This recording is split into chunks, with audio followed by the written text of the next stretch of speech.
నాటకం చూడాల్సి వస్తే ముందు వరుసలో కూర్చుంటాం. అదే సినిమా చూడాల్సి వస్తే వెనుక వరుసలో కూర్చుంటాం. ముందు వెనుక అన్నవి సాపేక్షం. సబ్బును తయారు చేయాలంటే ఆయిల్ కావాలి. అదే చేతికి అంటిన ఆయిల్ని పోగొట్టుకోవాలంటే సబ్బు కావాలి. చిత్రంగా ఉంది కదూ, జీవితం కూడా ఇంతే. సమస్య వచ్చి పడింది, జీవితం అయిపోయింది అనుకోకూడదు. దానిని ఓ మలుపుగా భావించాలి. ఈ ప్రపంచంలో ఇద్దరు ఆనందిస్తారు. ఒకరు పిచ్చివాళ్ళు, మరొకరు చిన్నపిల్లలు. గమ్యాన్ని చేరుకోవాలంటే పిచ్చితనం కావాలి. చేరుకున్న గమ్యాన్ని ఆనందించాలంటే చిన్నపిల్లలైపోవాలి. తాళంతో పాటే తాళం చెవి కూడా తయారు చేయబడుతుంది. ఒకటి లేకుంటే రెండోది తయారు కాబడదు.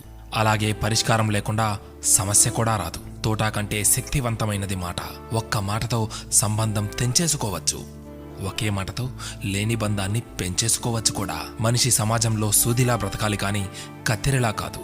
సూది పని ఎప్పుడు జోడించడం మాత్రమే, కత్తెర పని ఎప్పుడు విడదీయడమే. అందరినీ కలుపుకుంటూ బ్రతకాలే గాని కత్తెరలా విడదీస్తూ కాదు. నిజాన్ని మార్చే శక్తి ఈ ప్రపంచంలో ఎవ్వరికీ లేదు. కానీ ప్రపంచాన్ని మార్చే శక్తి ఒక్క నిజానికి ఉంది. నీవు సంతోషంగా ఉన్నావంటే నీకు సమస్యల్లేవని కాదు, వాటిని ఎదుర్కోగల శక్తి, ధైర్యం నీకున్నాయని అర్థం. స్నేహితుడిని నీ దుఃఖ సమయంలోనూ, యోధుడిని యుద్ధంలోనూ, భార్యను పేదరికంలోనూ, గొప్ప వ్యక్తిని అతని వినయంలోనూ పరీక్షించాలి. చేసిన తప్పుకు క్షమాపణ అడిగినవాడు ధైర్యవంతుడు. ఎదుటి వారి తప్పును క్షమించగలిగిన వాడు బలవంతుడు. కష్టం అందరికీ శత్రువే, కానీ కష్టాన్ని కూడా చిరునవ్వుతో స్వీకరిస్తే అది సుఖమై నిన్ను ప్రేమిస్తుంది. ఓటమి లేనివాడికి అనుభవం రాదు, అనుభవం లేనివాడికి జ్ఞానం రాదు. గెలిచినప్పుడు గెలుపును స్వీకరించు, ఓడినప్పుడు పాఠాన్ని స్వీకరించు.